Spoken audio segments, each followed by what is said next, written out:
Meus amados irmãos, irmãs, louvado seja nosso Senhor Jesus Cristo. Para sempre seja louvado.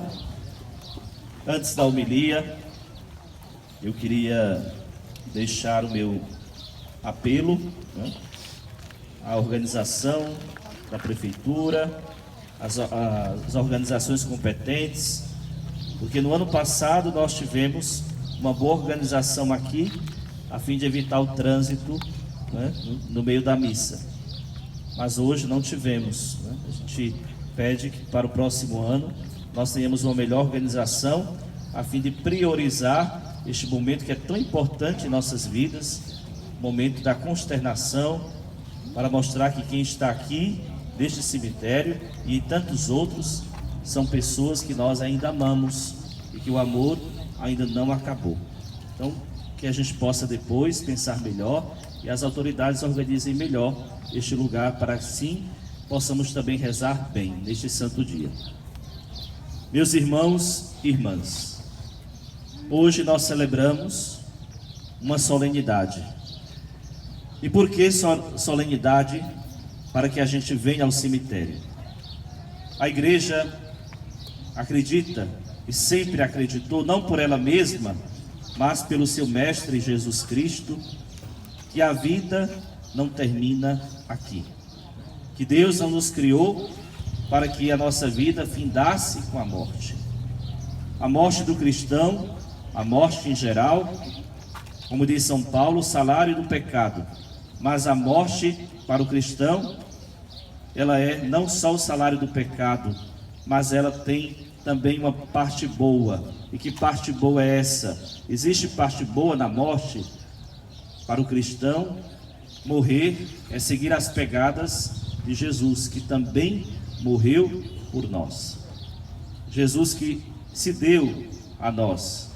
Como eu estava dizendo esses dias, Deus que é tão bom, e a sua bondade ela é demonstrada não porque Ele nos dá coisas singulares, mas porque Ele nos dá, sobretudo, o seu próprio Filho, e que para nós deve ser tudo.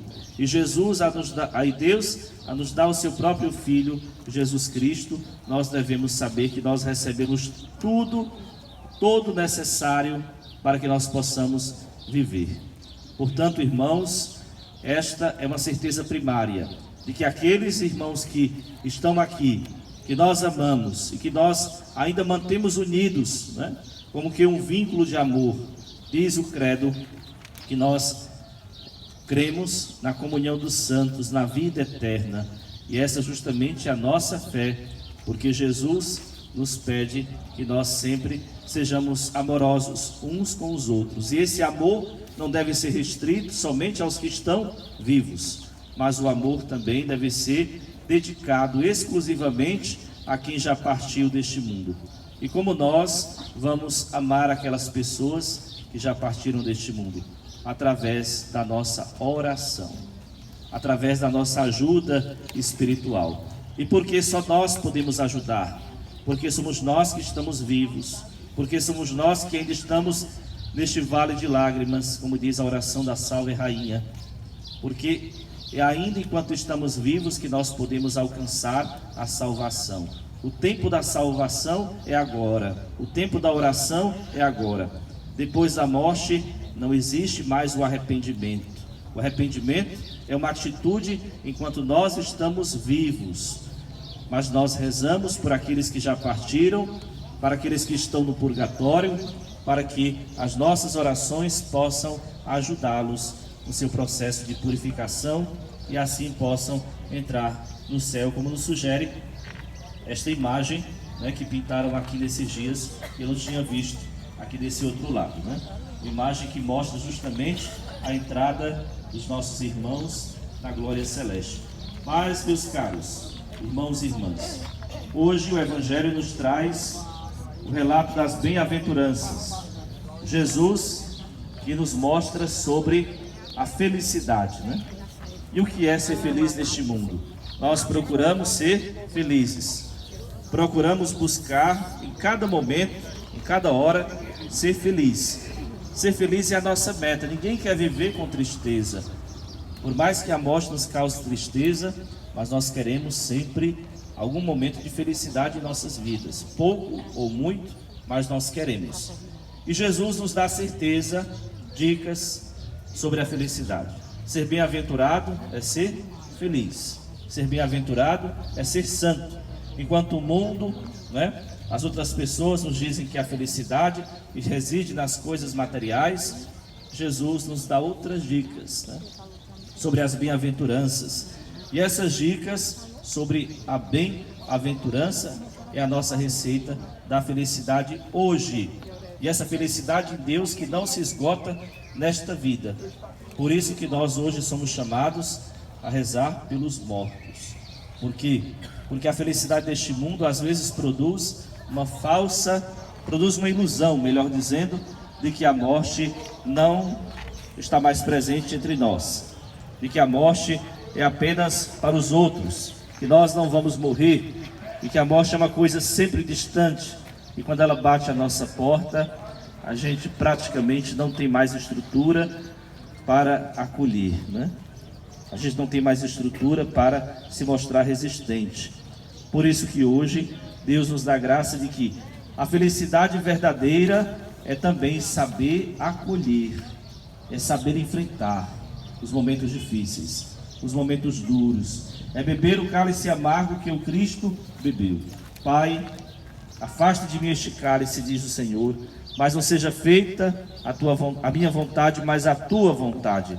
Quer dizer que Jesus teve que enfrentar aquele cálice amargo, que o cálice era a morte. Assim também nós, cristãos, na nossa própria vida, devemos enfrentar as amarguras, as tristezas, mas na certeza de que a felicidade em Deus é bem maior. Como diz a carta, aliás, um escrito paulino, que depois foi transformado em canto, que diz assim, que os olhos jamais contemplaram, ninguém pode explicar o que Deus tem preparado naquele que em vida o amar. Eu gosto muito de citar esse trecho porque às vezes nós queremos comparar a alegria dos céus com uma alegria terrestre, e é muito superior, é muito mais superior àquilo o que Deus tem para nos oferecer, do que a gente ficar somente com os olhos na horizontal, os olhos olhando somente para o nível do horizonte, para a humanidade, quando Deus nos convida a alcançar as coisas em Cristo Jesus, Não olhar somente para a terra, mas também olhar para o céu. E é com esta atitude que hoje nós estamos aqui. Não estamos olhando somente para os túmulos, nós estamos olhando para os túmulos e ao mesmo tempo olhando para o céu, na certeza de que os nossos irmãos que estão aqui em outros cemitérios no mundo inteiro, eles estão na graça e na amizade com Deus. Do contrário, aqueles que passaram uma vida praticando o mal, que não quiseram saber a Deus nesta vida, a igreja sempre ensinou que aqueles que rejeitaram a Deus nesta vida, que morreram sem a graça, fica reservada a misericórdia de Deus, ou então, como diz a fé da igreja, já vai não mais para o purgatório, mas vai para o inferno. É triste a gente saber, mas é necessário a gente entender que o inferno existe e que nós muitas vezes, cristãos, nesse mundo, nessa sociedade do bem-estar, nesses dias bons, às vezes não acreditamos, pensamos que o inferno é uma ilusão, que é isso, que é uma cultura, que é aquilo, mas na verdade o inferno existe. E o que é o inferno? O inferno é a ausência total de Deus, é o sofrimento eterno. O sofrimento eterno daqueles que não quiseram, não começaram nesta vida uma amizade com Deus, e assim como não começaram, na outra vida também continuam no mesmo clima. Por isso que a vida eterna para nós cristãos começa agora, as nossas atitudes começam agora. Por isso que Jesus nos dá essas dicas da bem-aventurança, para que nós possamos começar a viver a felicidade em Deus agora. Quem crê em mim já passou da morte para a vida, diz o Senhor. A vida eterna já começa a ser vivida neste exato instante. Então, meus caros, que hoje nós possamos manter o nosso coração consternado consternado, não somente de uma tristeza mortal, mas sobretudo consternado a ponto de refletirmos sobre a nossa vida cristã, sobre o nosso dia a dia, a maneira como nós estamos vivendo, a maneira como nós estamos tratando as pessoas, tratando uns aos outros, como nós estamos exercendo a nossa amizade com Deus e de que maneira também nós estamos construindo aos poucos a nossa perfeição cristã. Então que Deus nos abençoe e exerça também, coloque no nosso coração o dom da solidariedade, sobretudo aqueles que já partiram deste mundo. Então, muito respeito na visita aos túmulos, não passem por cima. Ali embaixo tem pessoas sepultadas.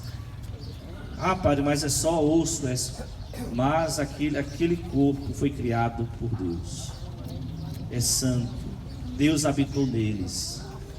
Então que nós possamos ter esse respeito, não passe por cima. Quando chegar ao túmulo, reze, não somente por os seus, mas por todos aqueles que ninguém reza. Hoje em dia, como tem tantas famílias desajustadas, tantas famílias que não vão à igreja, que não rezam, que abriram as portas a seu bel prazer, da mesma forma, aquela família tem fiéis falecidos, pessoas que já partiram, que no momento foram esquecidas, que ninguém reza por eles. E nós devemos rezar por aqueles que não são ainda privilegiados pela oração dos seus familiares. Então que Deus nos abençoe e que este dia de finados, seja uma reflexão profunda no interior dos nossos corações, a fim de que mantenhamos sempre a comunhão dos santos, a vida eterna, como assim a gente reza no credo, rezando pelos nossos entes queridos falecidos. Todos nós temos alguém, né, que já partiu. Eu também tenho, né? Ainda bem que até agora não tive a dor de perder pai e mãe, mas muitos aqui já passaram por esta dor, né? Recentemente o nosso sacristão também, a quem a gente se solidariza a perda da sua mãe, mas nós cremos na vida eterna. É essa certeza que nos conforta e que nos mantém de pé. Que um dia, esses nossos irmãos que aqui estão, nós vamos nos encontrar, né? E como expressão de amor, dar aquele abraço saudoso, porque essas pessoas fizeram parte de nossa vida e ainda fazem. Amém. Louvado seja nosso Senhor Jesus Cristo. Creio em Deus Pai Todo-Poderoso, Criador do céu e da terra, em Jesus Cristo, o Filho nosso Senhor, que foi concebido pelo poder do Espírito Santo, nasceu da Virgem Maria, padeceu sob Pôncio Pilatos, foi crucificado, desceu ao céu dos mortos, ressuscitou ao terceiro dia, subiu ao céu, está sentado à direita de Deus Pai.